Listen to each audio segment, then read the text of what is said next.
Assalamualaikum warahmatullahi wabarakatuh. Jumpa lagi dengan saya SPSS Indonesia. Pada kesempatan kali ini saya akan memberikan tutorial bagaimana cara menguji normalitas. Sebagai contoh di sini uji normalitas terdiri dari 5 variabel, di mana yaitu sebagai contoh kita buat 4 variabel X dan 1 variabel Y. Jadi di sini ada 5 variabel secara mudah menggunakan SPSS. Ini sebelum kita masuk ke uji terlebih dahulu, kita sedikit mengenal teorinya terlebih dahulu. Di sini juga teman-teman bisa kunjungi website saya atau email atau kontak saya jika ada ingin yang ditanyakan nanti.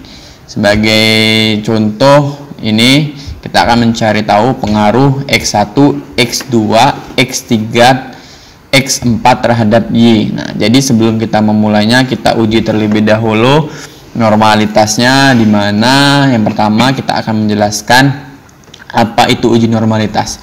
Jadi uji normalitas itu yaitu bertujuan untuk menguji apakah data yang digunakan dalam penelitian berdistribusi yang normal atau tidak normal.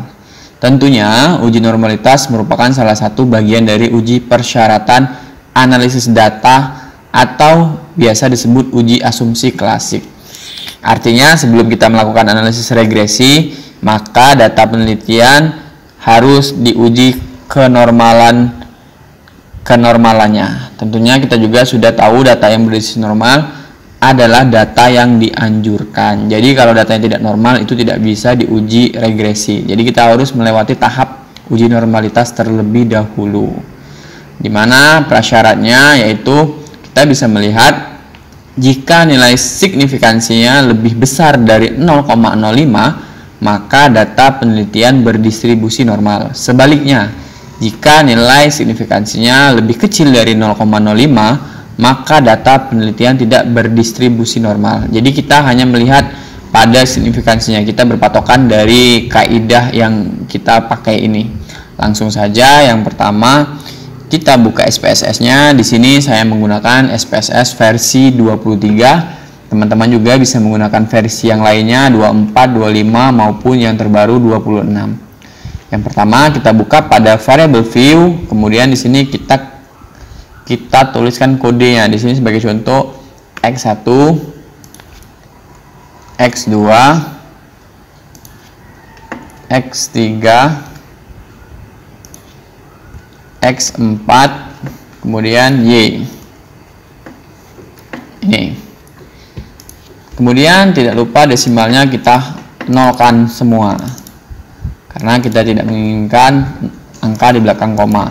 Selanjutnya, kalau dia menggambarkan suatu variabel, labelnya kita bisa tuliskan. Kalau di sini kan saya nggak menggambarkan variabel, misalnya X1 ini kepuasan kerja, kita bisa tulis kepuasan kerja dan seterusnya. Langsung saja kita buka data view. Nah, di sini data view-nya ini ada 1, 2, 3, 4, 5, sama seperti variable view. Kemudian kita buka Excel-nya. Nah, adapun Excel ini adalah hasil dari kuesioner, kita menyebarkan angket. Di sini ada 15 pertanyaan atau pernyataan dengan sampel sebanyak 36.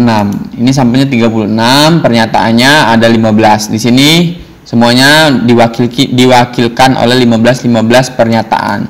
Ini X1, kemudian ini X2, kemudian ini ada X3, kemudian ini X4 dan Y. Ini variabel Y-nya. Jadi ada 5 variabel. Langkah-langkahnya kita bisa mengcopy pada bagian total. Yang kita uji untuk uji normalitas yaitu totalnya. Kita copy, kemudian kita pindahkan di sini. X1 kita letakkan pada X1. Selanjutnya total X2. Kita copy. Ini total X2-nya. Selanjutnya kita geser. Ini total X3.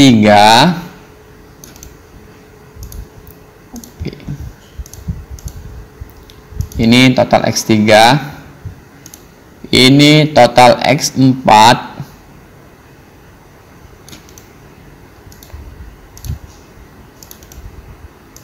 Kemudian yang terakhir ini total Y. Semua nilai total kita pindahkan ke SPSS yang telah kita buat tadi.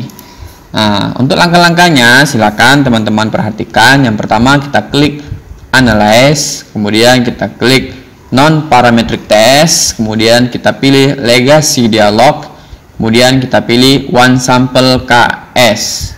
Kita klik. Selanjutnya kita pindahkan semuanya ke sisi kanan. Pindahkan. Jangan lupa pada normal ini dia terconteng. Kita klik OK. Nah, ini hasil dari uji normalitas Kolmogorov-Smirnov test. Kita bisa lihat pada signifikansi yang paling bawah ini. Ini ada X1, X2, X3, X4, dan Y. Kita lihat lagi. Ini bila mana signifikansi lebih besar dari 0,05 maka data penelitian berdistribusi normal. Sebaliknya, jika nilai signifikansi lebih kecil dari 0,05 maka data penelitian tidak berdistribusi normal. Bisa kita lihat yang pertama ini 0,163 lebih besar dari 0,05. Yang kedua 0,200 lebih besar dari 0,05. Yang ketiga 0,71 lebih besar dari 0,05. Yang keempat 0,65 lebih besar dari 0,05. Dan yang kelima Y 0,114 lebih besar dari 0,05. Tahu di sini saya sudah memindahkannya ini tadi. Nah, ini untuk keterangannya. Berdasarkan hasil uji normalitas Kolmogorov-Smirnov tes diketahui nilai signifikansi variabel X1 0,163 lebih besar dari 0,05, X2 0,200 lebih besar dari 0,05, X3 0,072 lebih besar dari 0,05. Ingat ya, 7 lebih besar dari 5. Kemudian yang keempat 0,65 sama 65 ini lebih besar daripada 0,05. Kemudian yang kelima variabel Y 0,114 lebih besar dari 0,05. Maka dapat disimpulkan variabel X1, X2, X3 dan Y berdistribusi normal, dan kita dapat melakukan ke dalam tahap selanjutnya, yaitu uji regresi maupun uji-uji yang harus kita laksanakan.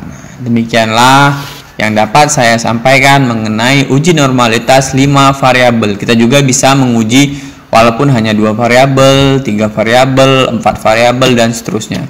Nanti selanjutnya saya akan memberikan tutorial bagaimana cara menguji normalitas 3 variabel X dan 2 variabel Y. Terima kasih, demikianlah yang dapat saya sampaikan. Semoga bermanfaat. Saya akhiri, wallahul muwaffiq ila aqwamit thoriq. Wassalamualaikum warahmatullahi wabarakatuh.